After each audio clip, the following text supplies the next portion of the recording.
This is step 523. I should say that because I want to make sure I don't get it mixed up which one I put in which folder, because I also did step 512, and I always have to listen to the first part of it to see which is which, although I've been trying to label it a little better.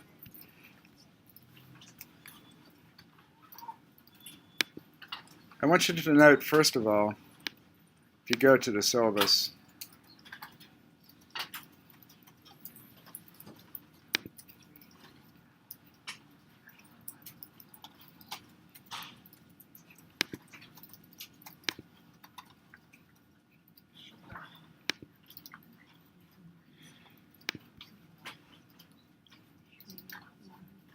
that I've added some information in terms of not only the lecture from last Thursday, but also the notes from 9.4 and from 9.11. 9.9, I'm sorry, which is today. So you might want to download those before we start, particularly. And if you don't have the August 28th notes, again, these are all in Chapter 2. You should go ahead and download them. So let's go over to our studio. So if we look at notes, we were covering the notes in Chapter 2 that referred to C2 for Chapter 2, S3, which is Section 3. But that actually included sections 3, 4, and 5. So C2, S3 is sections 3, 4, and 5. And we were in Section 5 when we quit last time. I'm going to clear the console, since that's what I was doing last lecture. And I'm going to set the working directory to be Chapter 2. And then we might want to open up the workspace, and I will clear that.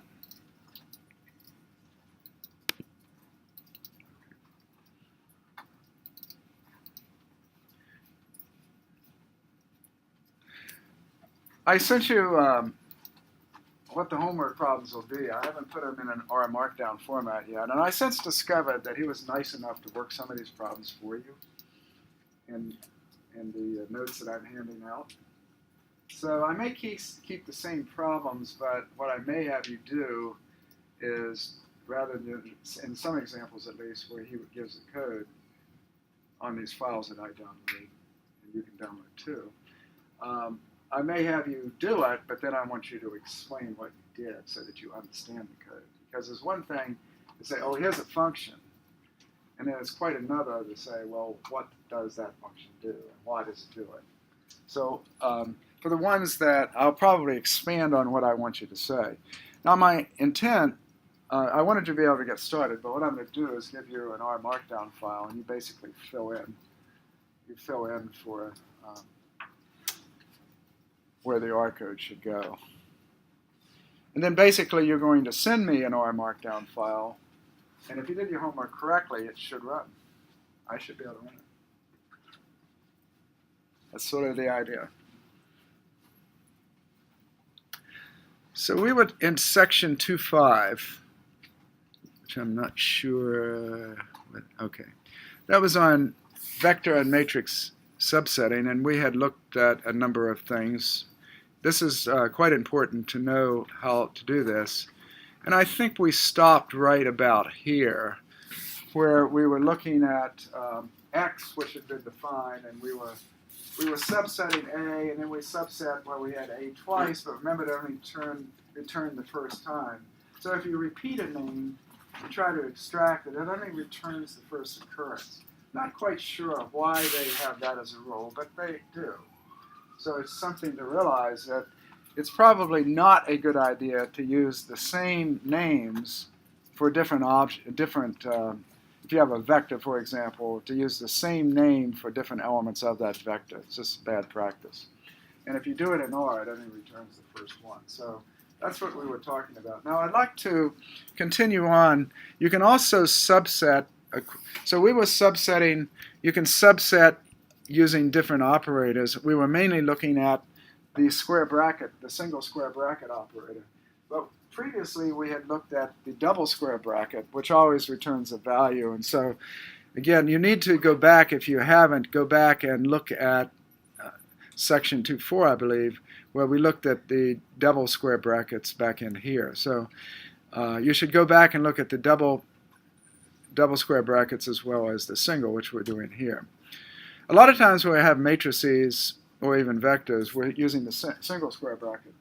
But if we get into list objects, you often want to use the double square bracket with list objects. If you actually want to get the contents, that is. So let's go in and look at how do I use logical values. By logical, I mean trues and falses. And so let me do an example here. And this may seem a little bit strange to you, but before we kind of look at that, let's just look and see what we would get if we would say letters 1 to 10. And let's compare them.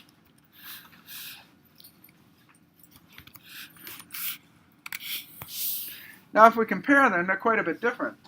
In other words, look at the square bracket. I have a collect function C, which has true, false, and NA. And that gets recycled. What it means is I have A, B, C, D, and so forth. Once I go beyond the 3, I start over again with D.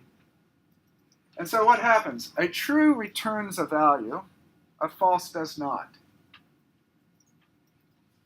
And then let's see what happens. An NA returns an NA. So we first of all have A. It gets matched up with the true. And so we return it. So we get A. But what about B? B gets matched up with false. So B does not get returned. Is that clear? And then C gets matched up with what? NA. Well, NA, as a subscript, returns an NA. So we get A, and then the second element that gets returned is the NA. Okay, now next, we recycle those 3 again. So the 4th, 5th, and 6th, again, get matched up with true, false, and NA. So the 4th one is a true, so we get D. Okay? The 5th one, which is an E, gets what? It's lined up with false, and therefore it's not returned. And then the 6th one, which is F, gets matched up with NA, so it's returned in NA. So at this point I have A, NA, D, NA. Now this is kind of pathological to look at this example, but it's simply illustrating these rules. So after I get past F, I have G. But G is now recycled back. Again, these 3 elements are recycled, so it gets returned. Then H is not returned, then I is an NA, and then J gets returned. Is everyone clear how that works? So there's some fairly straightforward rules. Now if I simply take 1:5, I simply get 1, 2, 3, 4, 5, return that vector. But what happens now if I subset? Let's look at what happens if we do rep, and then I'm going to say rep and this replicates the first argument the number of times given by the second argument, which is 6, and so I get 6 NAs. And so now what's going to happen is I'm going to match up 1, 2, 3, 4, 5 with NAs. But an NA returns an NA, if you recall. So what happens back here is that everything, and we have 6 of them, not 5, so we get all NAs returned. So again, this is something you'd probably never do. The only way you might do something like this is if you had an error in your code and you actually were replacing of NAs and you went 1 too many. It's probably not anything you'd ever do in practice. But again, it illustrates the rule. So we can use logical values. A true returns. So just to give you another example, let's see. I didn't save it. So let me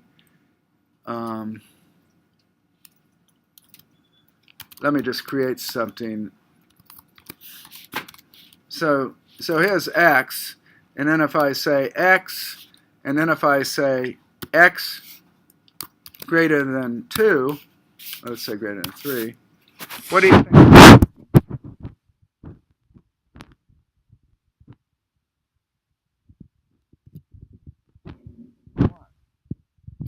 Well, let's look at what happens when I do this, x greater than 3. X greater than 3 gives 3 falses and 2 trues, right? Remember, you subset the trues, you don't include the falses. So when I say x and I subset x greater than 3, that looks like strange notation, but that x greater than 3 simply creates this vector. And then this vector of indices, which are logical, they map back to the 1, 2, 3, 4, 5. In this case, there are 5 of each. And we simply return the last 2. This actually is quite useful. If I want to subset, maybe I have an outlier and I want to delete it, so I might sort it, and then I sort of say, okay, if it's less than this, I keep it. If it's not less than it's an outlier, I'm going to delete it. So sometimes I simply delete an outlier using this type of method, and then if I want to replot the data, for example, without the outlier, I may use something like this. So this is actually quite useful. Okay, let's go on down now to subscripts. Let's create a matrix now. So I'm going to redefine X as a matrix, and this is what it looks like.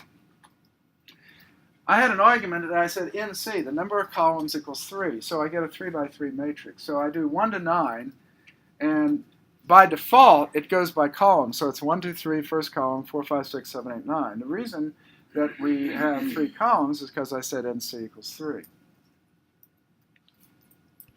And now what happens if I, and this is extremely important. Suppose I want to subset the first column. Well, I've got left square bracket, and then I've got a comma. What that means is you subset the rows to the left of the comma, and you subset the columns to the right of the column. So this says, and if I leave it blank, either one, what's going to happen? Well, let's take a look. So I'm going to run this, and what this says is, how many rows did I select? What's to the left? Well, nothing's to the left. So it says I want all rows. But I only want all rows of the first column, because to the right of the comma I have a 1. So this says I want the first column. But what happened to this? It converted it from a matrix to a vector. And that's the default action. I'll show you how to get around that in a second. But we now have a vector. Now this can be a big problem when you're coding, because if you're doing matrix multiplication, and you assume you have a vector, a matrix, you can get into trouble here. And so when you reduce something to a single row or a single column, it automatically converts it to a vector. That may not be what you want to do, and I'll show you how to correct that in a minute. So that's simply the first column. That's how I can do it. And likewise, suppose you want the third column. Well, if I sort of bring this back and I replace this by a 3, I will simply get the third column. Now let's go over here and see what happens when what's that going to do? Can someone tell me? I'm on line 151. What is that going to do? It's going to give you the first row. But again, it's not a matrix. It's a vector. So it's given 1, 4, 7, which is the first row. If I wanted the second row, I would simply have 2 comma nothing. So suppose that's not what you want. So let's compare this to this. What is the difference?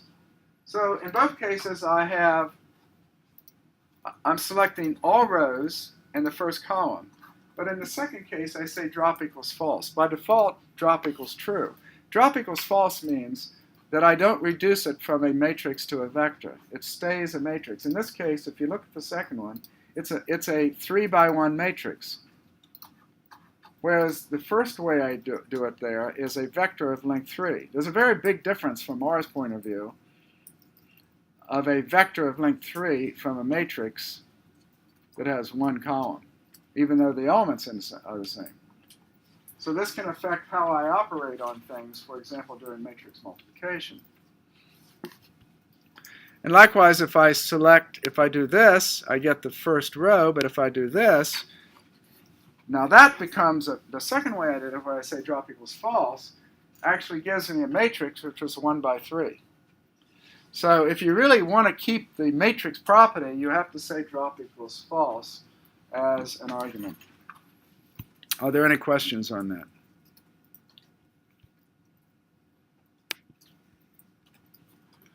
Okay. Well, let's take a look. Let's redefine x to be a vector from 11 to 20. And I'm going to use a dimension on the left-hand side. I'm going to say the dimension of x is going to be 5 by 2, which what that means is 5 rows and 2 columns. So I've already created x as a vector with 10 elements, 11 through 20. And now I'm going to make it into a matrix that's 5 by 2. So if I do that, and let's see what x looks like. Now, what happens if I say x7? What happens if I do this? Well, x7 is 17. Now, here's the thing. A matrix is stored internally like a vector with some additional information. So it actually stretches out the vector. It stretches out the matrix into a vector, I should say. And it's doing it by what's called, it's column major, so it's doing it by columns. So internally it will store 11, 12, 13, 14, 15, 16, 17. So the 7th element is 17. So if I simply say x7, it's actually picking out the 7th element in the way that it's stored. And so that gives me 17. Now, of course, when it's stored internally, there's different attributes that actually says it's a matrix that's 5 by 2. You might call that the metadata associated, or the attribute data associated with the vector in this case. Now, what happens if I make an array? I said I want 1 through 27 to be a 3 by 3 by 3. Now, think of it as, if you think of it as a matrix with 3 slices. And so if I click on this is what that looks like. Now, notice it goes, again, by columns, 1, 2, 3, 4, 5, 6, 7, 8, 9. Then it gives the second slice, 10, 12, up to 18. And then it gives the third slice up to 27.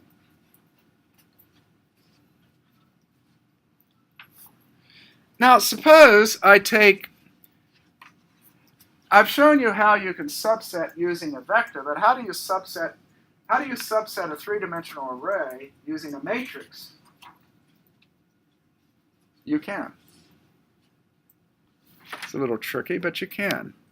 So here's why. I'm going to create a matrix. Notice I give the matrix argument, and I have 1, 2, 3, 2, 2, 2, and I'm going to say I'm going to do this by row. So I say by row, because otherwise it would do by column by default. And then I'm going to say there are 3 columns. So I'm going to create y, and then let's print out y. Now, what do you think is going to happen if I now index, I subset x by y, where y is a matrix? Now here's the matrix y, 1, 2, 3, 2, 2, 2, 3, 2, 1. So I'm going to do it. And then I'm going to ask you what it's doing. It returns a vector. And the first element is 22. And the first element comes from the first row. And in fact, the rows are constrained to have the same, in other words, there's a certain constraint on this in terms of what these elements are. So do you see a 22 up there any place? It's right here. It's in the first row, the second column, the third sheet, or the third, whatever you want to call it. It's right here, right? The first row, the second column, the third sheet. So it's giving the row, the column, and then I was calling it a sheet, but whatever you want to call it, slice. Now the next one is 2, 2, 2. So that's what? The second row, second column, second slice, or call it slicing and dicing in database. So we get the 14, right? And then the next one is 3, 2, 1. So it says third row, second column, the first one, third row, second column, it's a 6. So in other words, we sometimes, where might we have a three-dimensional array that has counts in it? Can anyone think of where we might have that in statistics? You all know about contingency tables. Yeah, you could have, say you have a factor A and a factor C. And let's suppose A has 3 levels and B has 2 levels. And I want to know the cross count of how many of each level of A appears with each level of B. So I get a count, a frequency count. So I get a 3-by-2 table. In other words, the A, let's say, has levels A1, A2, and A3, and B has B1 and B2. And I want to know, and for each individual, they get classified according to A and B. So how many people get classified as A1, B1? Well, that's a count. A1, B2, that's a count. And so I get a contingency table. And so what are you usually interested in? I'm interested in whether factor A is independent of factor B. So I do a chi-square test of independence based on this contingency table, and I use a chi-square approximation to the probability distribution I use to test independence. Suppose you have 3 factors, A, B, and C. And now I have A1, A2, A3, I have B1, B2, and I have, let's say I have C1 and C2. Now I need this kind of thing. Because C1 and C2 each define a table of 2 dimensions. So C1 and C2 each define a table that's 3-by-2. Now I could do more complicated chi-squares. I could do A1 of B. I could do A with B, A with C, A with B, A with C, and B with C. I could do 3 chi-square tests, but I could also do a test for A with B with C. So I could do these types of tests. Now this is typically not the way you do it. We actually do it what are called log linear models, which you would learn in Stat 555. In other words,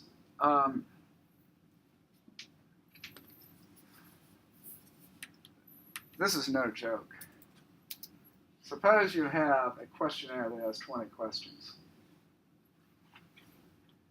And it might be that maybe some of them are explanatory and some are response, but they're 20 let's suppose they're all categorical responses with a certain number of levels. I actually went to a dissertation where a student did this. If you've got 20 questions, and I want to look at all pairwise comparisons, how many of them are there? Can anyone tell me? A with D, A with C, B with C. Cross table. Yeah, but how many tables do I have? I have 20 things taken 2 at a time, right? So it's going to be 20 times 19 over 2, or 10 times 19 on 190. So I have 190 pages in my thesis. Can't make sense of it. Are you going to remember all of those? The problem is you need to model it. You can't just do all possible contingency tables. And that's only 2-way tables. What about the 3-way tables? Or the 1-way tables? Or the 4-way tables? In other words, if there are complex relationships in there, you have to figure out what they are. And so what you need to do are log linear models, not all possible chi-squares. It's not to say you can't. You could get a very long dissertation if you do, but it's meaningless. At any rate, this is a way we could represent a multidimensional contingency table. How you analyze it, however, is probably not by doing lots and lots of chi-squares. Does everyone see how to subset it that way?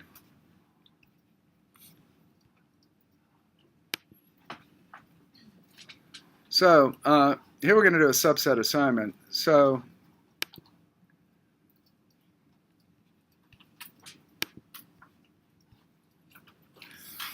in this case, remember, things get stretched out in memory.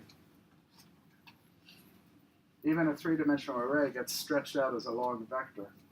So when I say x1:3 gets 10, I'm going to substitute 10, and it actually substitutes in the three positions. Because the way it is in memory, it's in this order. So when I say I want the first three to be 10, it's these first three. Again, it's stretched out in memory. Now, negative subset assignment. Suppose I say x is 1 to 10. And what do you think is going to happen here when I say negative 2:4 equals 10?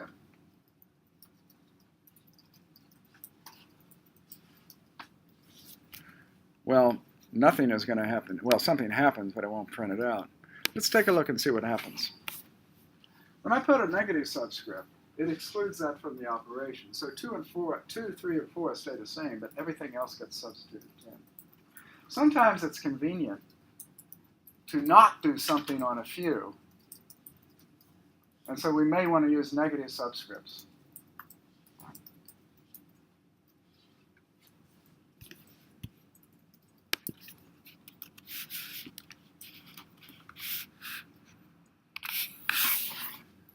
When I just said x minus 1, what did it do?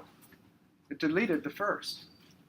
So if you wanted to delete an outlier, this is a way you could do it. This is one way you could do it, and then do the analysis on the data without, in this case, the first observation. So negative subscripts can be quite useful.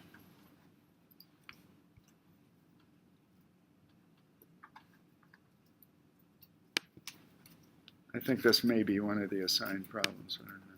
So here's x from 1 to 5. Any questions on negative subscripts? So I'm going through a lot of possibilities here. And you just need to kind of study it. The problem is once you start writing functions, which is the main thing you do in R, then you have to use these kind of things. And this is sort of your base knowledge of the language in Chapter 2 that you need to learn before you can write effective functions. So I've got x as 1 to 5, and I'm going to name them letters 1 to 5. So this is what x looks like. I have 1, 2, 3, 4, 5, and the names are A, B, C, D, E.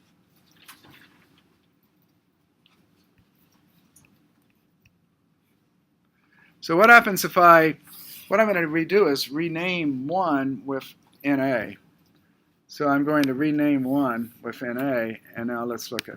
So actually, the name of A has now been changed to NA. Now, I don't recommend this,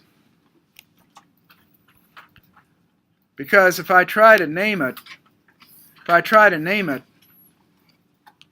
change it using NA, it won't work. So x of NA, what you're thinking you're doing is changing that first one to a 20, but you don't. I mean, basically, you really never want a name to be NA. Even if you try to do this, you haven't done it. So I tried to coerce this to a character. It still didn't work. So NA was here. It puts this on. That's not what you intended. So the basic rule is don't use NA as a name.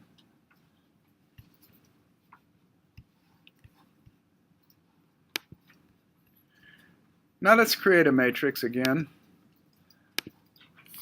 The same one we've done before, 1, 2, 3, 4, 5 in the first column, and 6 to 10 in the second. And let's sort it. So if I sort it, so here's the thing. When I sorted it, remember in memory, x is really a vector as of length 10. So when I sort it from largest to small. It's already large. It's already in that order, so I didn't change anything. And so when I print it out again, I get exactly the same result. The point is that this is just showing that when I internally store it from 1 to 10 and I sort it, if they wouldn't have been in sorted order, it would have sorted them in sorted order and then refigured them back into a matrix again because it never lost the matrix attribute. A better example might have been where they're not already in order.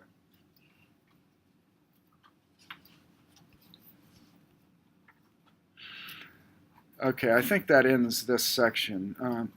The only thing I can do is say, practice some of these things. You don't learn R by reading it in the text or reading my notes. You have to actually work through it and practice. Try, over on the right-hand side, I'm kind of trying, I've got stuff over here, but off and on I say, okay, what happens if we do this?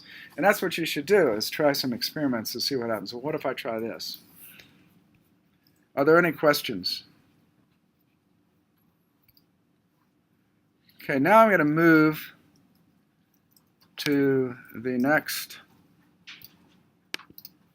which is it's C2S6, which is on one of your downloads.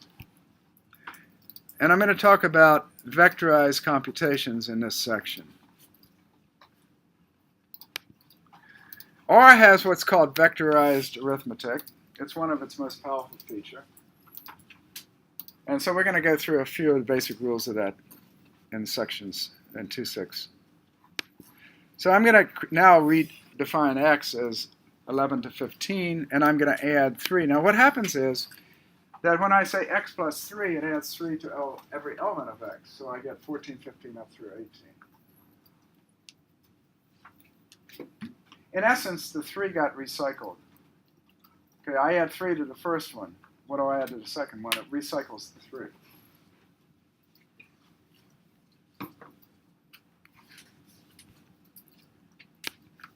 Now, month.name is something that's built in.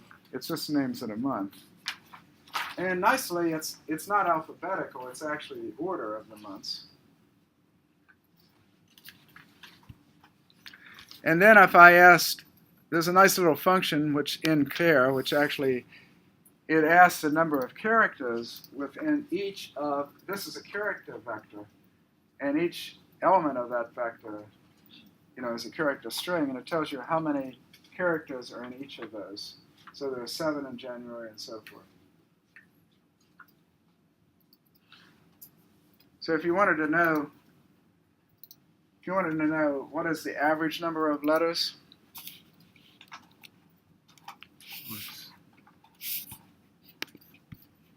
how would I do that? By the way, I did a Control-A to jump back. So if I say the mean, the mean number of letters of the month is 6.16. We could easily do the standard deviation if you really wanted to. So the months have an average of 6.17 characters. So this kind of, in other words, I've nested a function. I've actually nested a function inside of a function. So a function is an argument to another function. This is a very powerful feature of R. So let's look at this recycling rule a little bit more. Now this gives you a warning message. Here I have 1:10. It creates a vector 1 to 10, and I'm going to add to it 1 to 3. So what happens? So 1 gets added to what? 1. 2 gets added to what? 2. 3 gets added to 3. So I have 2, 4, 6. 4 gets added to what? 1. To get rid of 5. In other words, the 1:3 gets recycled. It's 1, 2, 3, 1, 2, 3, 1, 2, 3, 1. And then the corresponding elements. So I have 1, 2, 6, 5, 7, 9, and so forth. That's the recycling rule. And it keeps going. It recycles as often as it needs it. Now notice that 1 to 3 recycled 3 times gives you 9, but there are actually 10 in the first one. So it can recycle part of a vector. So the first element gets recycled again. The 1 gets recycled. When you get up to 10, the 1 gets recycled again to get you 11, even though there's no recycling in the next 2 elements. But it did give you a warning. It says, that the second is not a multiple of the first. So it gave you a warning that was happening, but it allowed it to happen. However, if I try to do this, if I take 1:3 and add a numeric, which is of length, like 0, it actually just gives you a number of length 0. That may not be what you were expecting. And likewise, the same thing happens when you do null.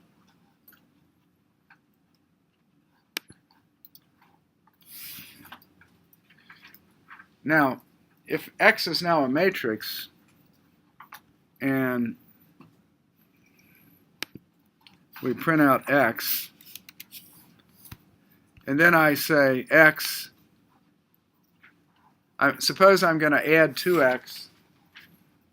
I'm going to say X plus 1:2.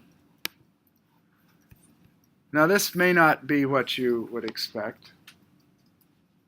But again, it's stretched out of memory, so I have 1, 2. So I have 1 plus 1 is 2. 2 plus 2 is 4. And then this is going to be 3, but what gets added to 3 based on the recycling rule? A 1. So you get 4. And then this is 4, but it gets added 2. Because again, I'm adding 1, 2, which gets recycled. 1, 2, 1, 2, 1, 2 gets recycled by column. So again, you can kind of figure that out. Are there any questions on that?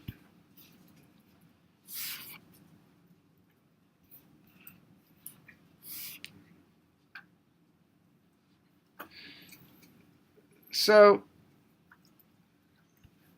this is section 6. And here we're talking about vectorized arithmetic and recycling. And this is used very, very heavily. Now let's go down to section 7, which I also put up.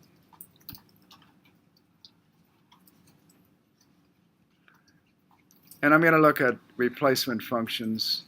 I think there were several sections in here, yes, up through 10.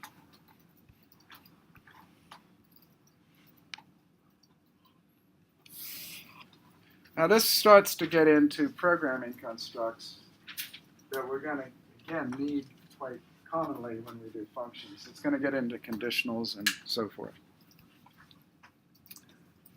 So in section 2.7, we're going to look at replacement functions. And some of these are a little bit esoteric. I'm going to change, let's see, I guess I'm still in chapter 2. I guess we're okay. So I'm going to run this. Okay, X is 1 to 4. And I'm going to take that comment off here. And what happens if I do X sub 2, or X square bracket 2 equals 10? What happens to X? It replaces the second element by 10, right? So if I do that, and now I'm going to skip down to here. And all that did was replace the second element by 10. Now, a lot of times, let me tell you where you may want to use this. If you have missing data in NA, you may want to replace it by non-missing values. Now, how do you compute those non-missing values?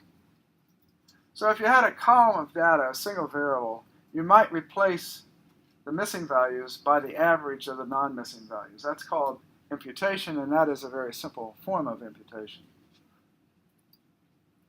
Now, if you have a matrix with multiple, well, let's not say a matrix so much as you have a data frame, or maybe it's a matrix, but if you've got multiple columns which represent multiple variables and you have NAs throughout, and then you might ask the question, well, how could I replace missing values then by something that's not missing?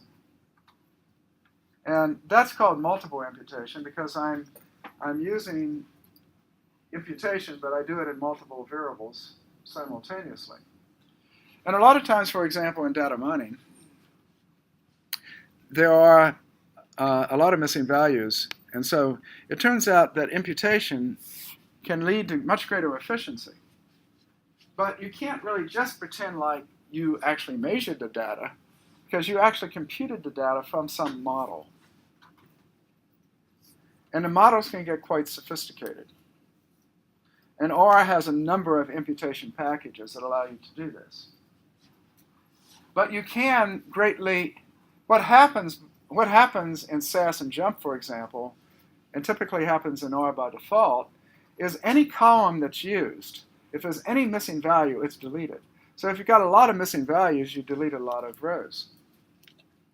And therefore, you can lose a lot of efficiency. If you've got 8 variables and one of them is missing, and you delete that whole row, so you delete, you're missing 1/8 of the information, but you delete, in other words, you have 7 values are there, 1 value that's not, but you delete 100% of it, rather than 1/8 of it. So imputation tries to get to the point where you don't eliminate 100% of it, you eliminate more like 1/8 of it. But not even quite that, maybe, because you're actually using a model to estimate those missing values. And there are very sophisticated models for doing it. So it might be that you want a function that actually replaces an NA by a fairly complex imputation computation. And so we could do a replacement function that replaces all the NAs by something we computed from a model. And that's called imputing the values. So this is an example of where you may want to do it. But it turns out, if I go back and redefine x, and now x again is just 1 to 4, I can also define my own replacement function with a, in this case I'll define a left bracket gets, and it says then as an argument x2 gets replaced by a value of 10. In other words, I'm defining a replacement function, and it turns out that this works also. So if I say this, and then I print out x, it now has replaced the 10. Now, you would not do this here, because we can do this with simple subsetting. But there are cases that we may want to do it. So we in essence redefine the square bracket. Suppose we take the names, and let's take the names of x, and we'll look at the names. There are the names. Now, the names of x are small letters. And you know that if you say letters with small letters, 1 to 4, you get A, B, C, D, small letters. If you say letters with a capital L-E-T-E-R-S, you get caps. So if I now say, I'm going to take the function names, and I'm going to define it this way, this will substitute letters with capital X for the names. Now, of course, we could have done this in another way, but if I do this, now the names are A, B, C, D. Well, this is something that you might use in your programming, but it's a little bit esoteric, so don't lose too much sleep if you don't understand that. This actually is one of the homework problems.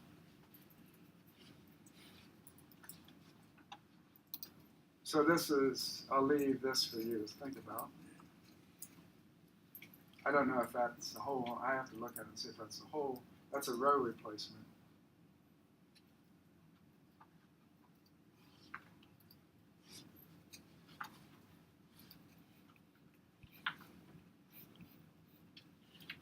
Okay, are there any questions?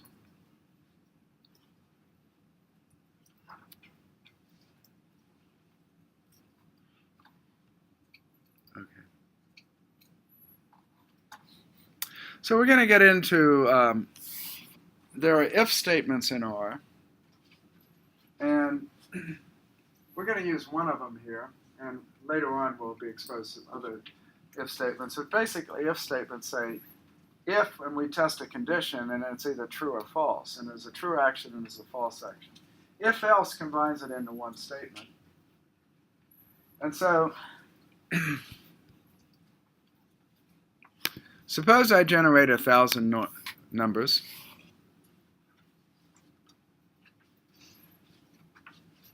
And then I say, Now, I'm doing random normals.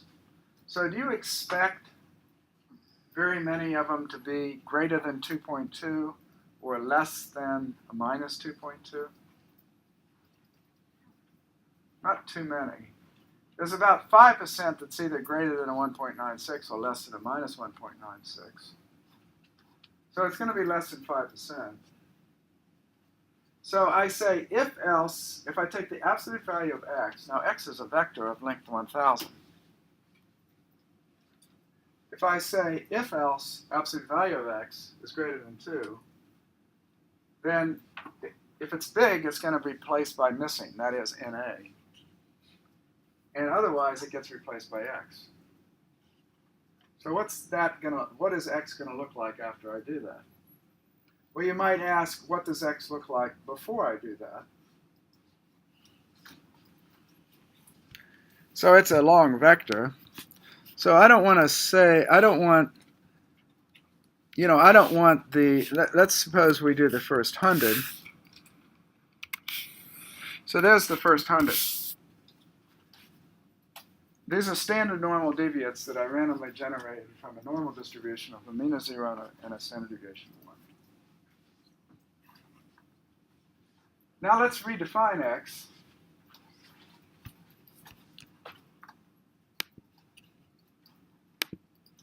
So I've redefined x, and now let's look at x100. There was one value, which is the fourth row, fourth column, right? Right here. Remember, I take the absolute value and I say, is the absolute value greater than 2.2? And it is. None of the others, in this first 100 at least, exceed 2.2, but there's one here. Now, if you did the whole 1,000, you're going to find more. But we found just one.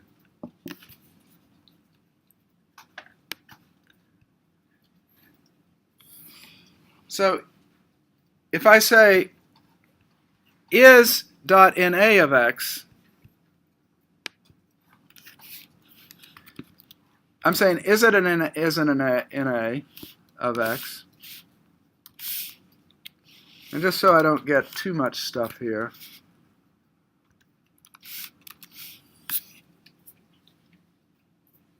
I did the first 100. You see how I did that? I say is dot NA of x, but I only want the first 100. Notice the only one is true is this one. Now, the number of, in other words, this is not lined up the same way as this. That's a vector. So this is the same element as that one.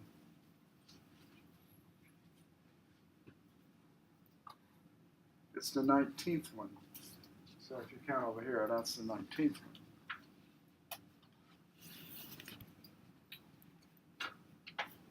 Okay. So of course, if I do the opposite, if I bring that back,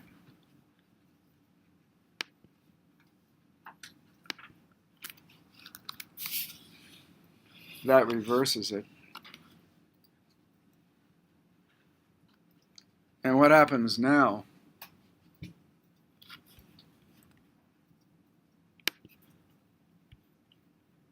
What happens if I would now subset x with this?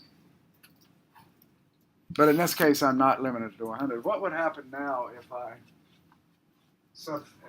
do this with y? The explanation point, do you know what that means?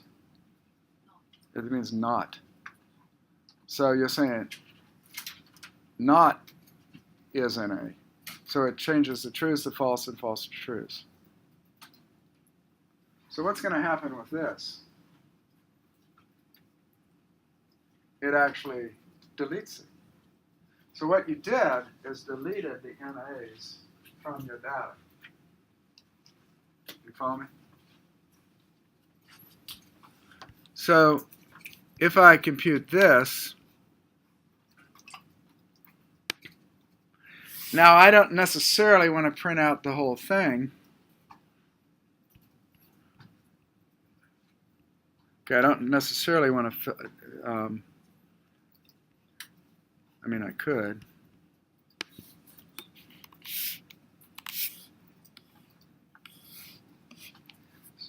So how many missing values are there? The last one is 976, not 1,000. No missing values. No, there should have been 1,000. I eliminated all the NAs. How many did I eliminate? 24.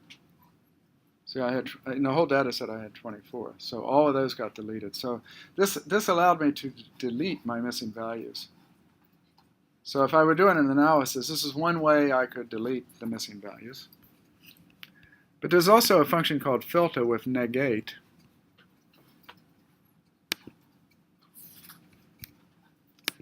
And then y2 gives you the same thing. And so in other words, there's a function called filter. Negate is sort of like explanation point. And there's a filter function that lets me filter based on that negation, x. So there are various types of functions that are built in OR, and that accomplish the same thing. I don't know if it's any more intuitive. It's just another way of doing it. There are various functions for mapping, filtering, and so forth. And if I ask, generally speaking, you don't want to print out reams of data like this, but it doesn't really hurt too much. It just makes it hard to go back up through your data because you got a lot of stuff there. I'm saying is y double equal, that says, are the corresponding elements of y and y2 equal? And the answer is true. In other words, doing it both of those ways gives you the exact identical results. Okay, is that clear? So what that allowed me to do is, if I wanted to eliminate outliers from my data set, I could say, well, if it's bigger than this, then set it equal to an NA. And once I set it equal to an NA, then I can use this technique to get rid of those observations from my data. So this is not just a hypothetical exercise. This is something you really may want to do. I want to eliminate outliers and do the analysis without the NAs. Now, most functions in R have something called that actually tests for NAs and usually automatically adjusts for missing values. But if you were writing your own function and you want to be able to give the user the option of deleting these types of things, then you may need to put code like this in your function. So there's a reason for wanting to do this. R is a functional programming language.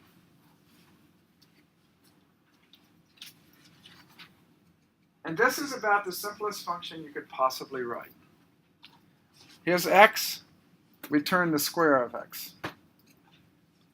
The way you do it is I have to name the function. That is on the left, sq1, and then function, the keyword function says this is a function, and then the parentheses are the arguments to the function. So x is an argument to the function, and I'm going to return x star x, and that means element-wise multiplication, which if that's a single number, it's just going to return its square.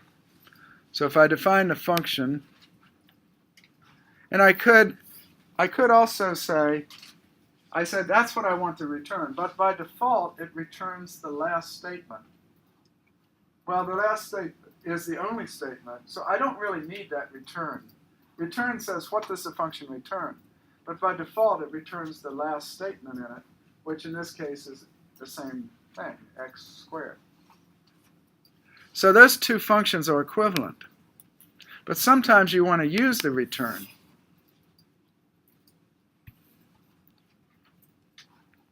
Oh, I see. I did not.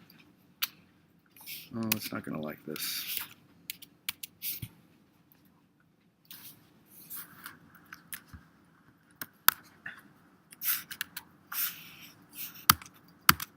What is that?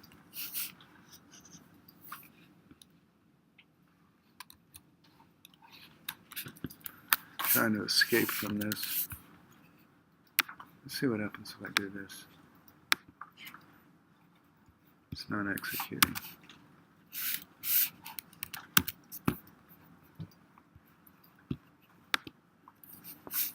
Okay. Not sure why I jumped to there, but anyway, let me first of all do this. What I didn't do is I defined it, and this should define another one. Why is it not defining another one?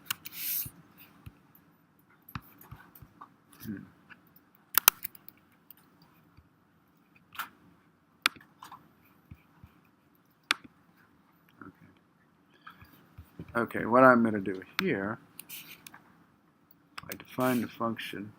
Whoops.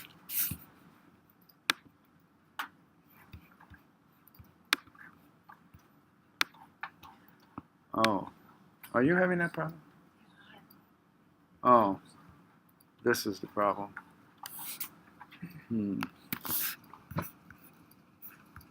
This is not good. Is everyone losing their OS section?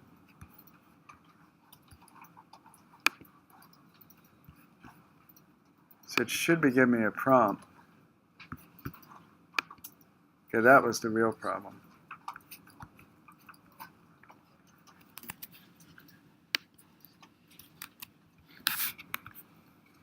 I should have run this. I should have run this to have this as a reserve before. This is.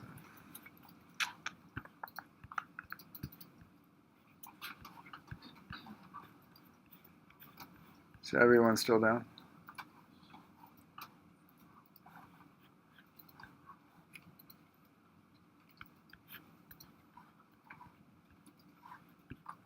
I think it's this.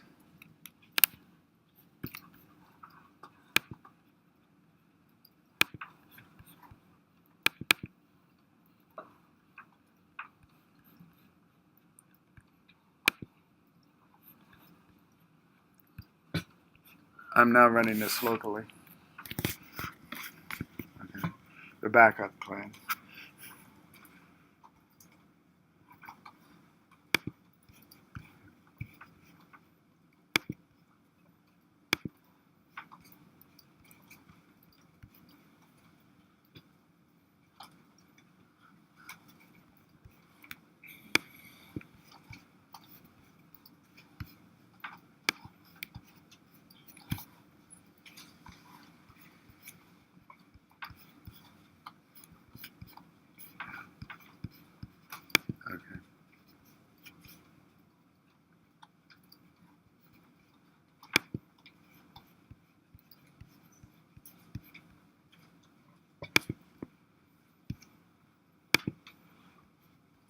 Okay. I've sort of.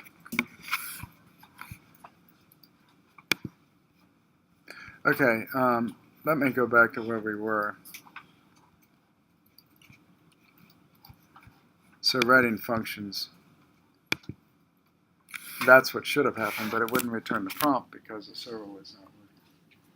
So I have SQ1. I've defined the function. So how do I use that function? So I type in SQ1, and let's put in 2, and it returns 4. Is it going to work?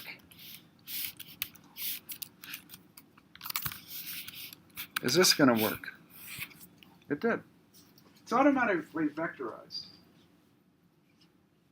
So I put in 1, 2, 1:2, a vector, and it returned 1, 4. So you notice that my function is automatically vectorized. Now I have the return. What happens if I don't use a return?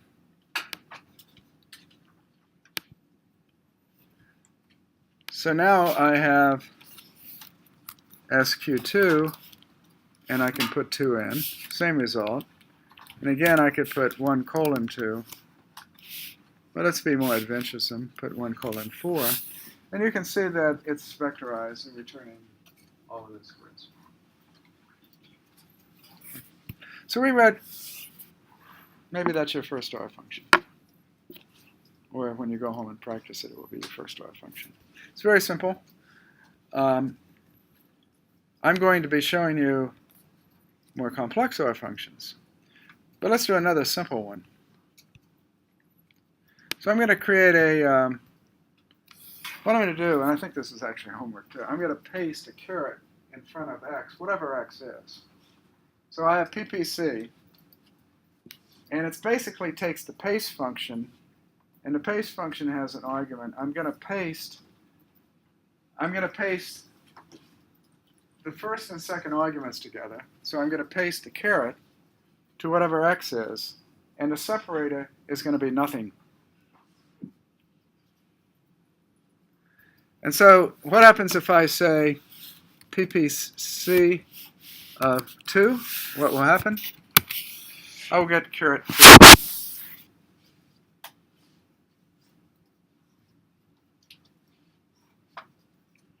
So that's a little character function where you modify the paste function that's built in.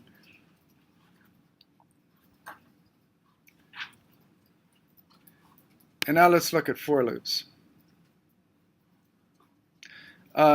This by no means is the end of function writing. This is a very training wheels type of example, very simple functions. But R is a functional programming language. Everything in R is a function, in effect, other than data structures. But you have functions operating on data structures to create other data. I mean, basically what's happening in R is you have data structures like data frame or list or vectors, and you have functions. And functions operate in those data vectors or data structures to create other data structures. The other data structures are usually statistical in nature, like the mean. So the mean function, if it operates on a vector, it will create a single number, which is a different type of, it's still a vector, but it's a vector of length 1.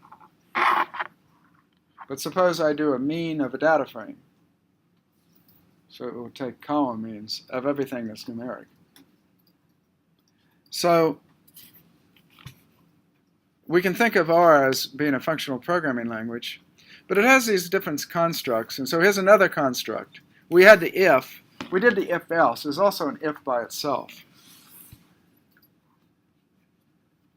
If I do a for is a loop. So let's, I guess I don't have my cursor. Is it, by the way, is it up? Are we back online? Okay. Need to find out from Steve what happened.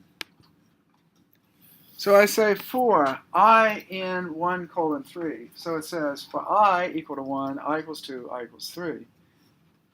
So I takes on each one of the values in that vector, 1 colon 3, and it prints I. So I printed 1, 2, 3. So that's a very simple for loop. Now, let's take a slightly bigger case. I in 1 to 5. So I is going to go 1, 2, 3, 4, 5.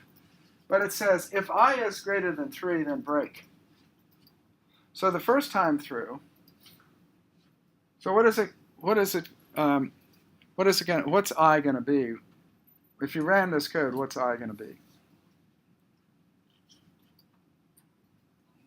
Draw. Well, let's see. When I equals 1, it's not greater than 3, so I don't break. When I equals 2, it's not greater than 3. When I equals 3, it's not greater than 3.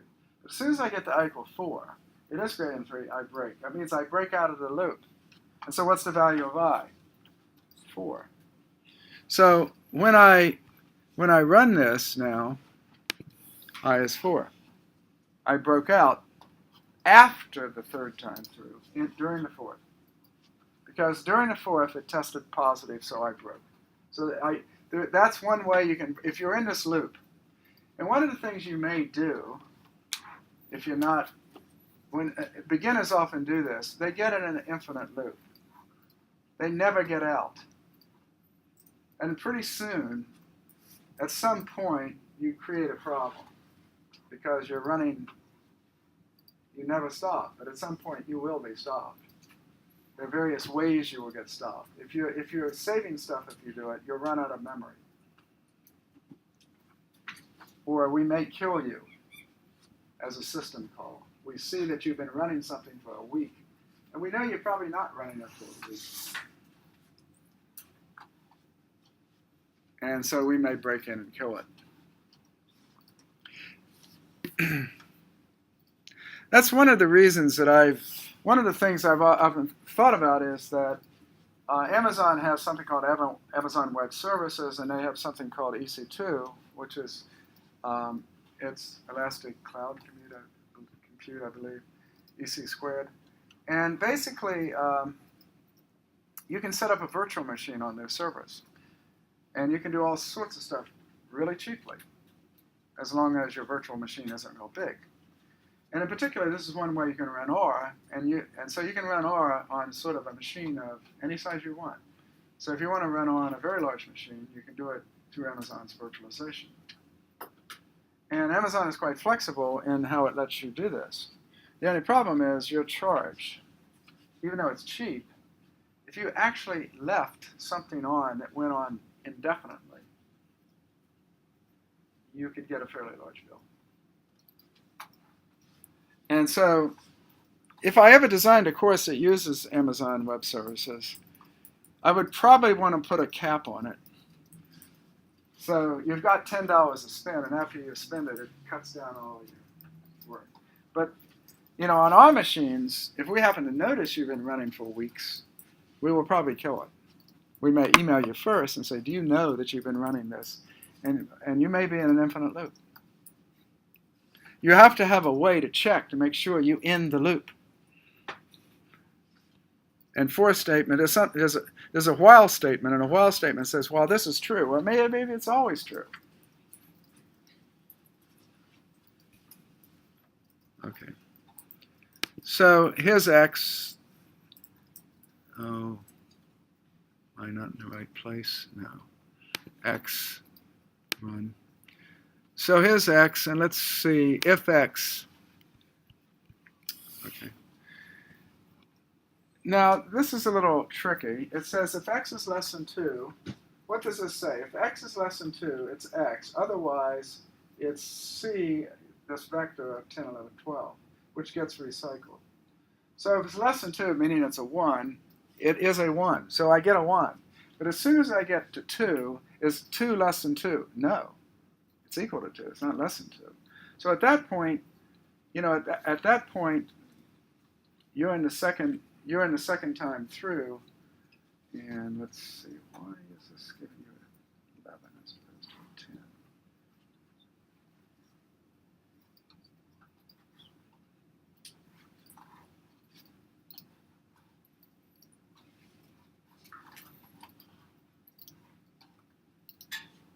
I don't know if it's recycling to here.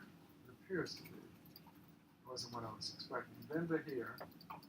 And then it goes back to 10 and 11, 12. I have to think about why it went to 11 here as opposed to 10. It's recycling through, and I think what's happening is that the first time through it gets x. The second time through it's going to get the second element, and so forth. I have to think about that a little bit. What time is it? Okay. Here's a slightly more complex function. From here to here is a function. And that function is called center. Now, if you had data and you think about centering the data, can you tell me certain functions? What's the center of a data set? Well, the one you think of first is the mean, right? As a center of the data. What's the second one you think of? The median, probably. What's another one? Well, there's also something called a trim mean. Basically, it trims off outliers on each end. And if you actually look at the function, for trim means in Aura, it actually tells you how much you can trim off on each tail. But there's a default value, maybe it's 5%, I'm not sure. So I'm going to define this function. Okay, so I have a function called center. You can tell that Robert Gentleman is in New Zealand, which is the British way of spelling center. Now, what I'm going to do now is I'm going to generate 10 values from a Cauchy distribution. R Cauchy means it's a Cauchy distribution 10. Does anyone know what a Cauchy distribution is? Well, it's sort of like a normal, but it's got fatted tails. So therefore, it's sort of like a T. It's symmetric, but it's got fatted tails. It's got more probability in the tails than a normal distribution would have.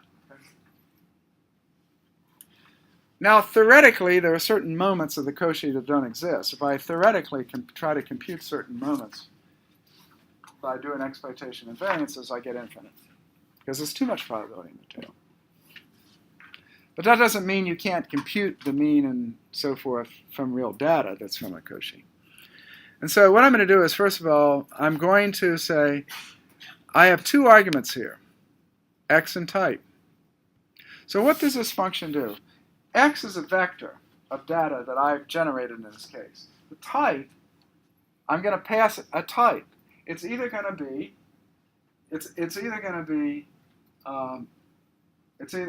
a mean, a median, or a trim mean.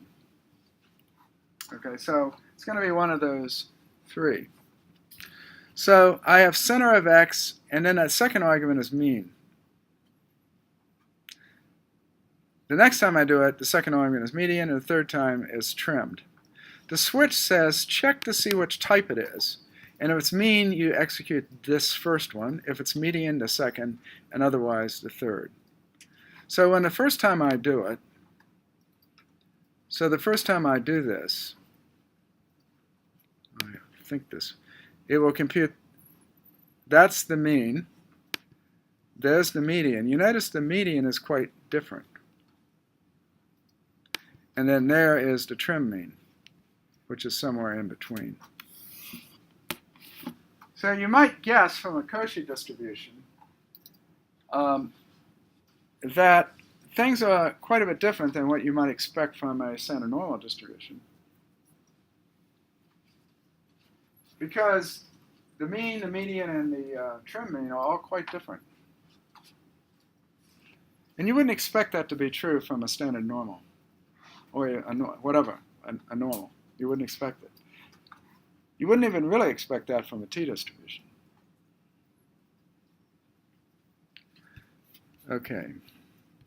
So I think that's actually the end of this. I'm going to come back. I think I mentioned to you that another type of function that you might want to learn about is called a recursive function. That's a function that calls itself. And if you're computing the Poisson probabilities, you can define the probabilities recursively. And so the question is, did I show you this? Did I show you the recursive definition of a function for the Poisson? Okay. Did I actually write it down for you? I want you to look. We'll do that next time before we move on to the next section. I'm actually going to enter that code into this section. And then what I want to do is sort of step through it a little bit and show you why it works. So R supports recursive function evaluation, which is a very powerful feature. So we're finished. Any questions? So we're up through section 10. We're going to continue. There's not actually that much more in the chapter. Well, the topics get, we talked about environments before, and we're going to come back to environments and talk about lexical scoping. And that has to do, if you have a function with certain arguments, how does it evaluate, and certain variables defined within those arguments, how does it define those, how does it find the binding of the symbol to the value associated with that symbol? And that's the idea of scoping rules. And R is a electrically scoped language. And so we're going to define what that means. And there's a few other topics. One deals with catching errors. And then once you have that, you basically have all the tools you need to write some more complex stuff. Okay, so that's it.